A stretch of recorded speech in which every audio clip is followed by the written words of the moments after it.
గురుగారు శ్రీకృష్ణుడు తన జీవనయానంలో ఎన్నో సవాళ్లను ఎదుర్కొన్నాడు. ఆ సవాళ్లన్నింటినీ కూడా అధిగమించి దాన్ని పరిష్కరించాడు కూడా. అటువంటి జగన్నాటక సూత్రధారిగా శ్రీకృష్ణుడిని ఎలా అర్థం చేసుకోవాలి? జగన్నాటక సూత్రధారి ఈ మాట వినగానే, అమ్మ నీ ఉండుమన్న చోటనే నేనుంటినమ్మా, తప్పులన్నీ మన్నించి ఇప్పుడే శిక్షించవమ్మా. జగన్నాటక సూత్రధారి అంత మన్ను తిని నోట విశాల విశ్వాన్నంతటినీ కూడా యశోదాదేవికి దర్శింపజేసినటువంటి మహానుభావుడు.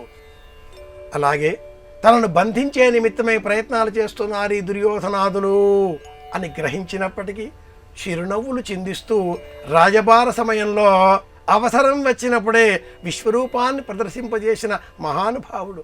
యుద్ధరంగంలో యుద్ధం నా వల్ల కాదు అనేటటువంటి అర్జునులకు విశ్వరూప సందర్శనం చేసిన, పుట్టగానే వసుదేవునికి విశ్వరూపాన్ని ప్రదర్శింపజేసిన, అలాగే అక్రూరుడికి కానీ గోపికలకు కానీ ఎక్కడ చూచినా ఎన్ని రూపాలలో చూచినా ఆయన జగన్నాటక సూత్రధారి.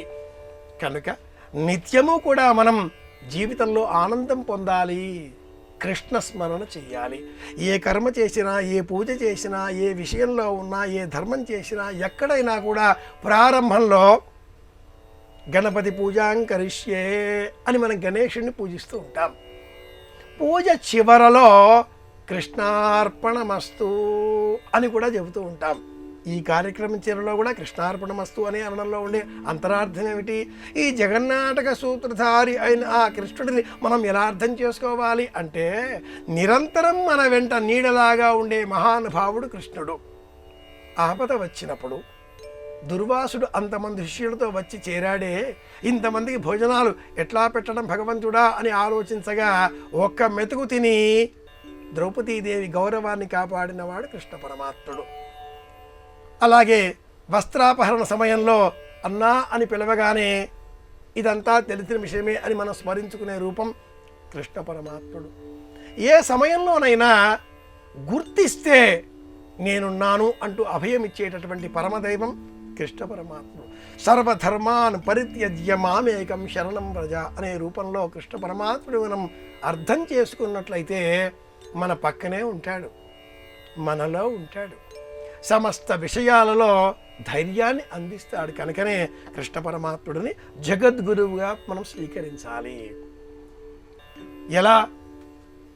పూర్వకాలంలో ప్రతి ఇంట్లో కూడా చేతిలో వెన్నముద్ద పట్టుకొని అలా దోగాడే కృష్ణ ప్రతిమ లేక చిత్రపటం ప్రతి ఇంట్లో ఉండేది. చేత వెన్నముద్ద చెంగల్వ పూదండ ఈ రూపంలో కృష్ణుడిని చిన్నప్పటి నుంచి ఆరంభం చేసుకొని పెరిగి పెద్దవాడయ్యేంత వరకు ఉండే లీలలతో ప్రతి ఇల్లు కృష్ణ స్మరణతో కళకళలాడేది. జగన్నాటక సూత్రధారి కనుకనే అంతమంది గోపికలకు కూడా కృష్ణుడు తానే కనిపించాడు. మీ పొదలమాడుల లేడు కదమ్మ చెప్పరే అంటాడు పోతనామాచ్యుల వారు భాగవతంలో. ఎక్కడ ఉన్నాడా అంటే ఎక్కడైనా ఉంటాడు, ఆలోచన చేస్తే అందరిలో ఉంటాడు. ఇలా ఆ స్వామిని మనం మనసులో నిలుపుకోవాలి.